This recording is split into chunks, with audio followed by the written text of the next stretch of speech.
Okay, so we're ready to go. Thanks so much for joining me. Today I have Diana Economy wearing the blue and gold. So, for those who can't read, it says Michigan Ross there. But in addition, if you're interested in Michigan Ross, you should intuitively pick up that this is a Michigan Ross person because of the blue and gold. Diana is the director of full-time MBA admissions. She's been at Michigan Ross admissions for 10 years.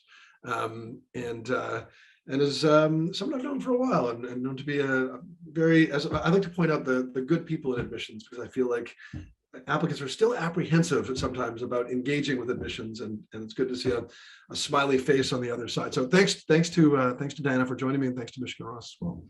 Good. Thanks for having me, Jeremy. And it's always good to see you. And, in addition to being with admissions, I'm also an alum of the MBA program. So I remember being where these candidates are. And as I know you do, having graduated from an MBA yourself. So happy to help out.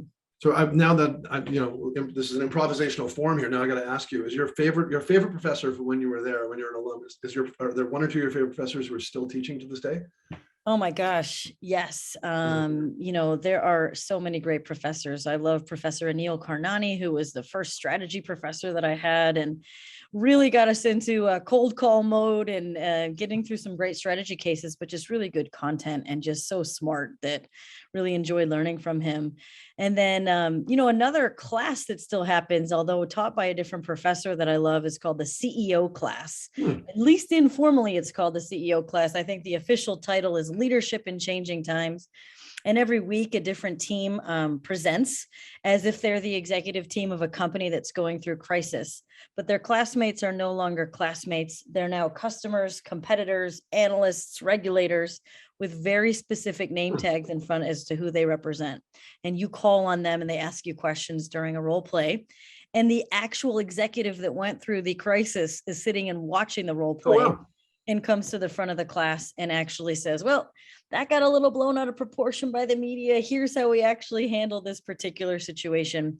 So just an incredible conversation around leadership and really high level leaders that come through that class. It's actually taught by one of the founders of JetBlue now. So he's one of our professors at Ross. That's awesome. I'd love to come visit and check that out. It sounds like a really great experience. That's really a distinctive class offering. So when I think of Michigan Ross, I think if you were to play word association, everyone thinks something different, I'm sure, or they're probably coalesce around a few things. But for me, I think about the MAP program, and I think about the just really engaging applicants in action-based learning, and I'm curious if you could make that real for our listeners, and maybe give an example of a project or two that really stands out for you. You're like, this was a home run. Yeah, MAP was a driver for me. And it's actually happening right now. So MAP stands for Multidisciplinary Action Project, and it takes place the last 2 months of your first year. So all of March, all of April, a full 7 weeks. The only thing you're doing is a consulting engagement called MAP. And what's so cool about MAP is that there's over 100 projects to choose from. Students rank 15, and it's our team's job to make sure students get on their highest ranked project possible. So this doesn't have anything to do with what you were doing before school or the experiences that you bring. This might have to do with future trajectory of the industry that you want to go in, or a country that you've always really wanted to work in and learn more about the business culture about. When MAP is fully up and running, non-COVID times, it's usually about half the projects are international and half are domestic. And somewhat of a game changer for MAP is that travel is included in your tuition that you pay for just to come to take classes that term, when your only class is MAP. So I went to India for mine, and I went to India for 5 weeks. I didn't pay for food. I didn't pay for flight. I didn't pay for housing. So it's an incredible opportunity to not only engage in an awesome project, but go see another part of the world. With my project, I'm really interested in the intersection of the public and private sectors. And this was a project focused on how to strengthen India's vocational training system by bringing together the public and private sectors so that more multinational corporations would want to locate their businesses there. So for me, that not only got me a chance to get to India and to see what was happening there firsthand, but we talked to McKinsey, the World Bank, government, right, other private sector institutions to try to figure out that system over there. But we know what students are interested in. And Jeremy, it probably doesn't surprise you if I were to tell you that the top 10 projects that students ranked this past year a lot of big tech, I was gonna a say lot tech. of really like sexy, like sustainability projects. I think we had something like 5 Amazon projects and 5 Microsoft projects alone out of the 80 or so that got staffed. So even though 100 are presented to students, if the students don't want to do them, they fall off. Right. Right. So only 80, the 80 that they most wanted to do were the ones that got staffed. There's an Amazon project with Prime where they're working on some of their media content. There's a corporate social responsibility project with Amazon. There's one with Blue Origin. And when I asked what the scope was, they said the future of the space economy. So, these are real projects with real substantive impact. And 95% of students present to executive level sponsors. Many of our teams sign NDAs. So genuinely, when I ask about their projects, they say things like the future of the space economy, right? And so some of them could be with NGOs, they could be with startups. We've had teams where the MAP team is 4 to 6 people and the startup is 4 to 6 people. And they're like, we're gonna run out of money in 10 months, right? Like, help us figure out how to launch and get this going. So truly, MAP has got incredible diversity of projects.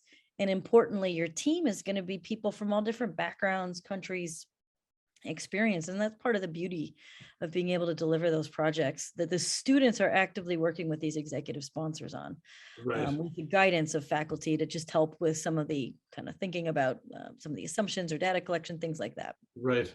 Fascinating. So I picked MAP as my word association. But what are some others that you really think are the unique identifiers of the Michigan Ross experience? Yeah, I mean, MAP is kind of the embodiment of the fact that we have more hands-on learning experiences than you'll see at any other school. And what I mean by that is we have more student-led venture capital funds. So I would say our VC funds are very, very popular amongst our students. First of its kind impact investing fund, a new clean tech first of its kind fund that started this year, more traditional venture capital funds that have been around for many years, such that the top schools in the country have reached out to us to say, how did you establish those student-led funds since we've had them for so long? So I would say the venture capital funds are something that people are really drawn to. I would say entrepreneurship in general, very strong. Several entrepreneurs in residence that advise student-led businesses, a healthcare accelerator where we're helping people launch their healthcare businesses. So I would say with entrepreneurship and venture capital, we're just seeing, what was existing but is expanded growth in terms of the opportunities for students to engage.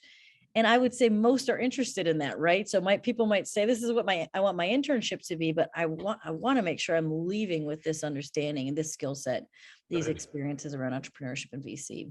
Right. Okay. So let's talk admissions. I mean, we've had a pretty unusual few years. I think one thing that I think has been interesting has been like the complete bifurcation of the test landscape, Michigan has broadened its testing options to include the LSAT, the MCAT, the DAT. There are still waivers. Let's start with waivers. What have you learned from the waivers themselves, and is it a program that we can expect to continue going forward? Yeah, I mean, I think, first things first, before we launched the waiver, well, the rationale behind the waiver, this is over a year and a half ago, so November of 2020. We were already into the admission cycle, but we kept hearing from people that COVID was really impacting their ability to effectively take the test. So even if they were able to take it at home, many that lived in, multi-generational homes where they didn't have great access to, or didn't have the right environment to be able to take that test in. Similarly, others that didn't have the best Wi-Fi connections and such, especially when everybody was just at home and online, right? Really inconsistent. And so after hearing a lot of that, we actually adjusted mid-course that cycle to say, all right, here, we're going to put a waiver process in place. We still obviously need to know and have the confidence that people are going to be likely to be successful in the classroom, but people have a variety of ways that they're able to demonstrate that, right? Could be their undergraduate coursework, could be the rigor of their work experience now, could be other elements, like we don't accept the executive assessment, but the executive assessment, if you've taken it for another school, could be something additive to our understanding of your quantitative proficiencies. So we were not only asking, tell us about your quantitative and the rigor of your experiences, But that was also the opportunity for people to tell us, I'm taking care of sick parents, or I just, Right. I don't live in a part of the world where it's as easy for me to be able to take the test for these reasons. So it was a mix of understanding capability as well as understanding situational context. Before we launched that though, even though that's what we were hearing, we went to the big recruiters. We said, listen, if we're going to have people that come in the door and they're not going to have a test score, what do you think? Is this going to work out? And they said, we'll figure it out. No problem. As you know, Jeremy, I mean, it used to be that everybody just took the GMAT. And then when people started taking the GRE, the recruiters, it was new for them then too, but they figured it out. Similarly, with the waiver, they figured it out. And what we have is in our MBA 1 class, 18% of our MBAs are here, MBA 1s are here without a test score. And so we have taken a look throughout the year as to how they've performed. How do they perform in the core classes? How are the job outcomes?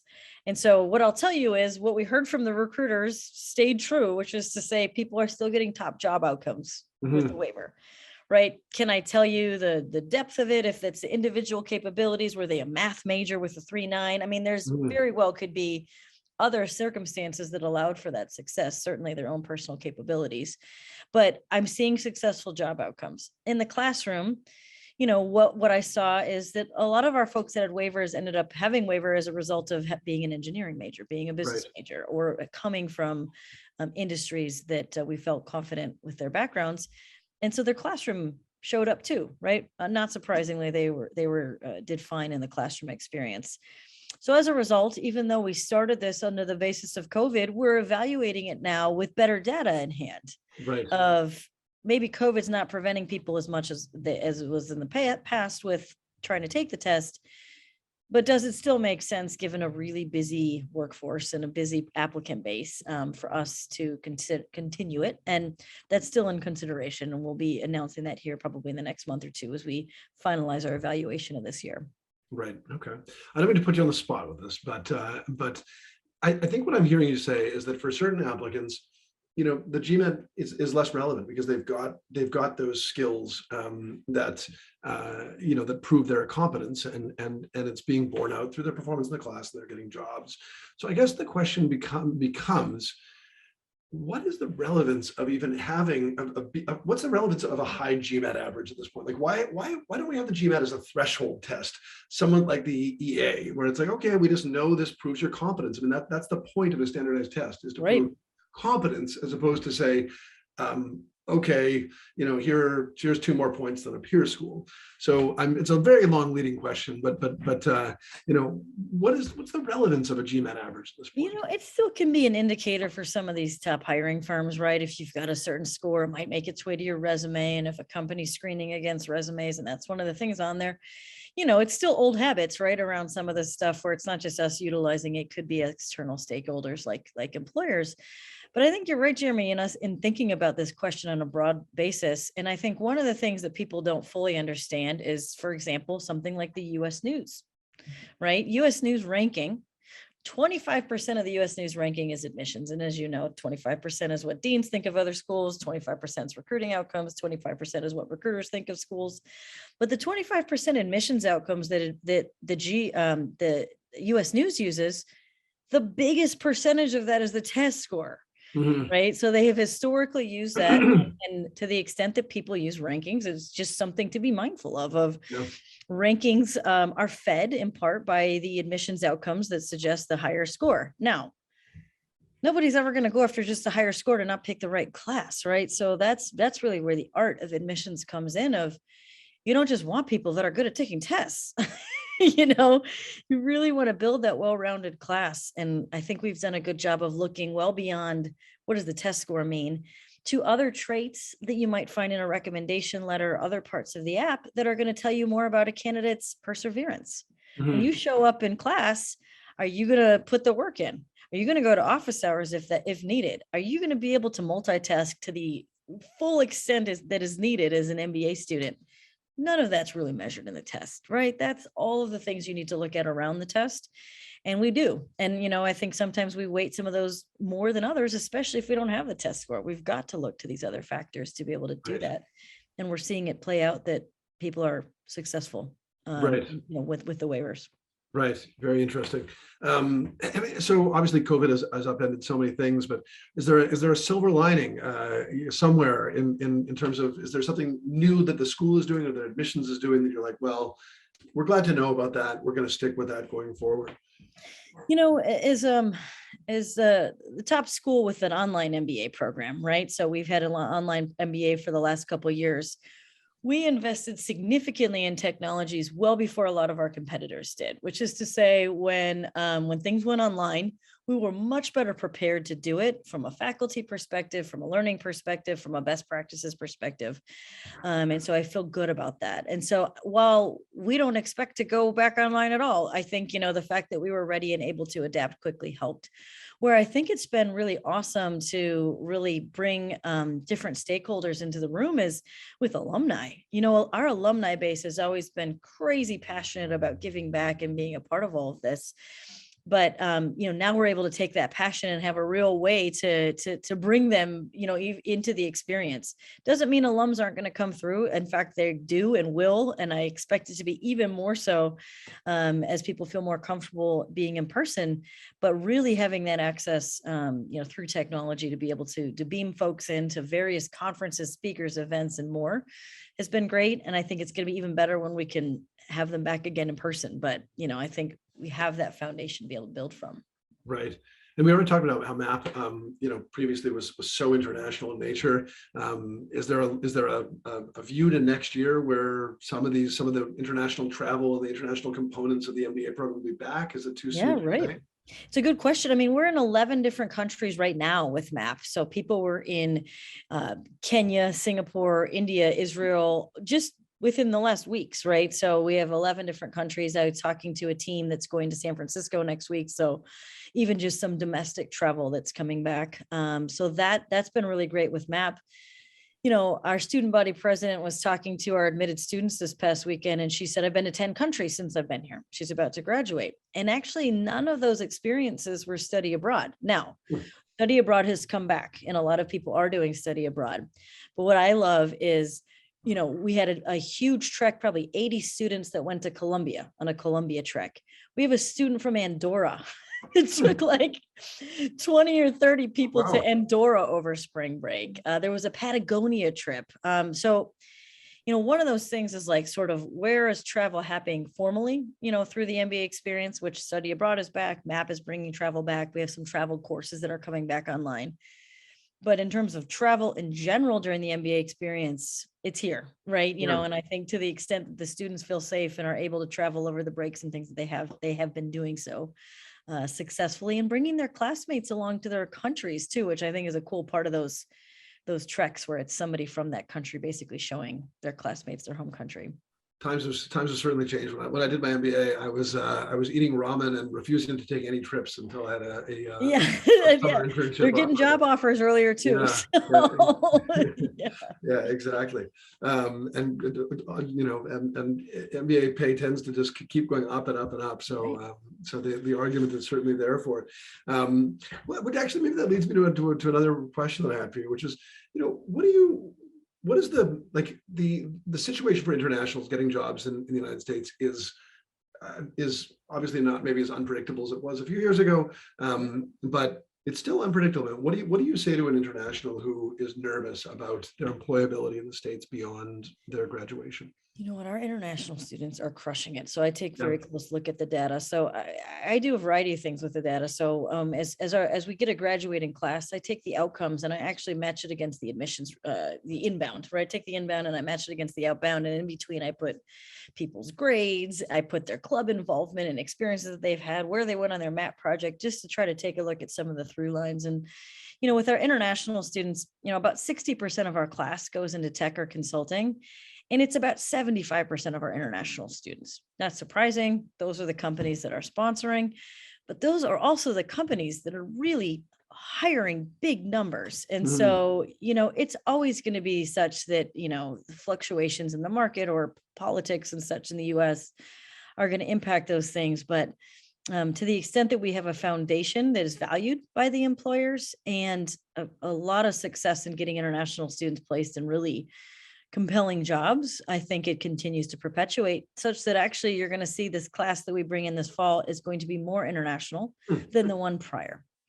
And part of that is a little bit more confidence in the market, but it's also more confidence in the visa process. To be honest, this MBA one class a little lighter because we wanted to make sure people could get here and be in class in September with their classmates, and not part of the 5 or 10% that's 12 hours ahead of Ann Arbor trying to watch class from afar. So we feel better. If you can give us a sneak preview, what ballpark, what percentage of the class will be international next year? It's really still too early to tell, just because the round 2 deposit deadline's coming up in a few weeks. But it was, we kind of knew going in that we were on a little bit of the lighter side with the MBA one class, and so we've picked up a little bit. We'll see where things land.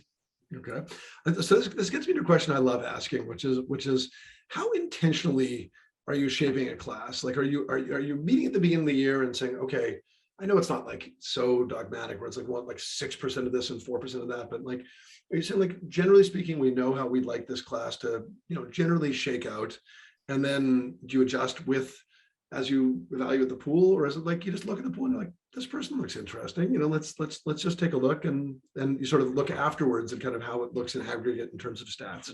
That's right. I think it's not until about January that admissions folks have got a better understanding of where the class is headed. And of course, that speaks to then round 1, traditionally, the September, October rounds that schools have, and then January, which most schools call round 2. So by that point, you're seeing 80% or more of the applicant pool. So you've got a much better sense. And of course, you've already admitted people in round 1. But at that point in round 1, you're not near any kind of thresholds yet, right? You really are kind of taking a look at all of those things. I would say in round 2, you start to, be a little bit more mindful of like how many have deposited in round 1. Where were we a little bit under? Where can we plus things up?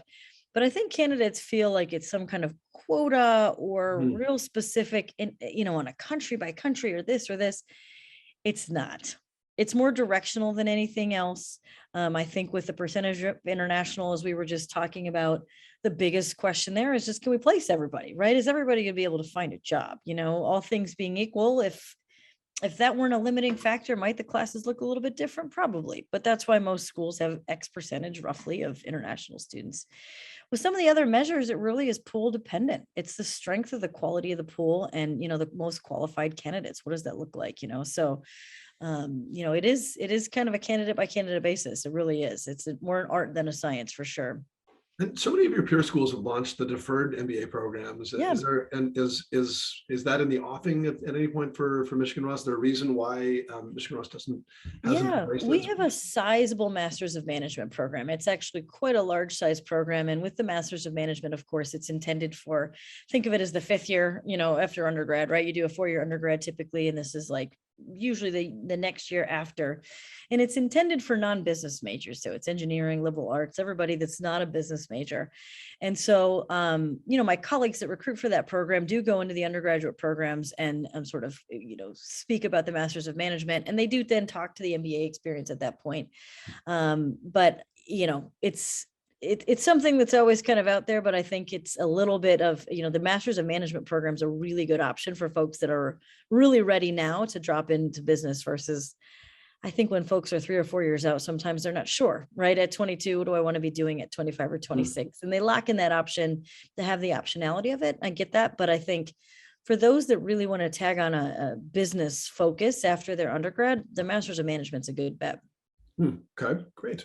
So let's talk about how you go through a file itself. So when I'm sure you're still reading some applications. When you look at a file and you review it, are you just going sequentially? Are you jumping in and reading a resume? Are you reading an essay? How do you pick apart? Where do we start? I definitely start with the resume, and I would say that I think the resume is one of the more overlooked parts of an application for a candidate, just because they're like, well, I already have a resume, so let me focus on my recommendation letter. Let me focus on my essays.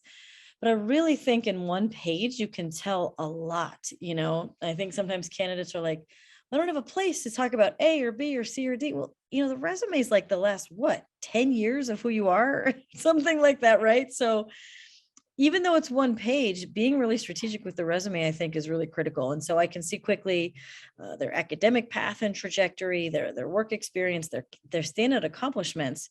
One thing that I like to see on the resumes, and I tell candidates this too, it's not a must-have. You're never going to see this in the like, your resume must include this. It's something personal about them at the bottom, right? You're not just coming to school to be there from like 9 to 5 like you would for a job. It's what are your passions and hobbies? What does that look like? Because I think some of those things that you would find at a bottom of a resume can sometimes be the conversation starter between you and the admissions committee, me opening up your app and looking at your resume first, but importantly, you and an interviewer who might see something at the bottom that kind of catches their eye and perhaps starts that conversation. The only other piece I would add to that is I think sometimes those things at the bottom, people put like, I like to read and run and cook. That's boring. Nobody's ever going to ask you about that, right? Like, it's like, what do you like to read? Fiction or nonfiction? Are you like, do you cook paella? What do you cook? You know, like what kind of running do you like to do? So, you know, I think, as you know, people just need to be really strategic about that part, because I might not spend a ton of time looking at that, at least initially, but it definitely sets the plate for everything else I'm about to read. Yeah, it's like I often say to people, like it's almost like A, it just gives you a depth of personality, but B, it's almost like a little bit of a lottery ticket where instead of writing like movies, which is so generic to be meaningless, if you write like Marx Brothers films or something, maybe I like that too. And maybe that's just something that just connects the two of us. And I say, so in an interview, I say, so what's your Marx Brothers, whatever it might be. So I that's so funny. I think I did a YouTube video on that recently, on just kind of like the last line of your resume, because people people putting things like dad jokes or like, you know, like some of it, you know, you can't, not everybody can pull off all these things, but it's just like if your personality comes through a little bit there, and there's no question I'll stop and laugh a little bit sometimes too, if, you know, somebody just has got something really interesting there that sparks my attention. So don't go out of your way to put something crazy there, but just be mindful of what your passions are. So the place to put personality. I agree. It's funny. I think when I interviewed Susan of you know, the former director of admissions at Michigan Ross, who is now bigger umbrella director of admissions. And I believe that she pointed out the same thing. I think I remember asking her, what's an underappreciated part of the application? I'm pretty sure she said resume. It was years ago. Resume. Sure she said resume. Love the resume. People just tossing in that, like, oh, I've still got my popsicles, you know, my lemonade stand from 10 years ago or something. It's like, okay, it's time the other thing, Jeremy, about the resume. I don't need to know that you're good at Microsoft Office. Or like the Google suite. Like, I hope so. So unnecessary technical skills can go too. Absolutely. That's great. Okay. Do you guys ever do you spend some time, you know, but maybe this is, you know, do you ever go to people's social media presence? Do you poke around? Do you see what they're doing online? No, not really. I'll tell you what, sometimes people have said I've launched a business or I work with this nonprofit or whatever, and they might put a link or something along those lines. And if it's something I don't understand, or the scope or the scale or whatever, I might click on it to get a better sense for their online presence in terms of their business, not so much like what they're posting on social media. I mean, I'm not going out of my way to like open the search bar and put something specific in there. If there's something there that I want to launch, I suppose if there's no link there and it's a company or an organization I've not heard of, I might look up the org, but it's not specific to the candidate's social media behaviors, I guess. Right. Okay. Okay. Another application question here. How do you decide on, I mean, do you reevaluate your application, you know, regularly on an annual basis? And then how do you decide on if you want to keep the essay questions, change the essay questions, or any other component, I guess? Yeah, I think one thing candidates will note when they take a look at our application is that it is a little bit, it's a little tighter, right? The word amount is tighter. The essays are a little bit tighter. We asked for one recommendation, not two. That's all very intentional, partly because when, you know, we were one of the first schools that went from 2 recommendation letters to 1. And I remember a bunch of schools were like, you guys are nuts. You're never going to know the candidate. They have to have 2 people tell us who they are. You know, the reality is when you get 2 recommendation letters, sometimes one's really good, one's not great. And you're trying to evaluate, like, which one should I put more weight on? How well do they know the candidates? What's the real story here? Whereas I think if you're a couple years out, 4 or 5 years out, there's one person who knows you particularly well. Right. And so that's why we said, you know what, that's the one person you should ask for your recommendation letter, or if not that person, because you're not telling them you're applying, somebody that can tell us who you are. So one letter recommendation, tighter essays. So we do take a look on an annual basis, and we take a look at, is every part needed? Did we get what we needed to from this process? And admittedly, given the nature of applications and recommendation letters, even, the interview's an important part for us, right? Because that's really a candidate's chance to tell us in person, or virtually, but like live, their story. And I think that's really where the candidate starts to come to life a little bit more. Now, of course, not everybody can get an interview. There's certain, indicators prior to that stage where, even if you were to knock the interview out of the park, there was other structural pieces of your application that maybe held us back a little bit. But there's enough there in the application for us to get a flavor of who the candidate is for sure. And then I think the interview kind of brings it home for those that move to that stage. Awesome. Okay, you've been so generous with your time. I guess one last question I got to ask this: at this point, are you aware of any changes that are coming to the application this year? Or have you not had that meeting yet where you reevaluate? No, it's coming soon. I'll tell you what, we're in the middle of round 3 right now, and I've told everybody to really I know we've been reading all year, but this is really the round where, pay attention to kind of what people are answering and how they're answering it. And if there's anything that we're not getting that we need to, but, we haven't changed in a couple years. We are largely getting what we need. And I think part of our assessment of what comes ahead is also a discussion internally. Hey, career office, what are you hearing from recruiters? What kinds of skills, traits, experiences are they looking for? Are we delivering those traits? Is there anything missing would you want to know in advance in a greater quantity what that looks like? It's no one recruiter. It's more holistic across industries and functions.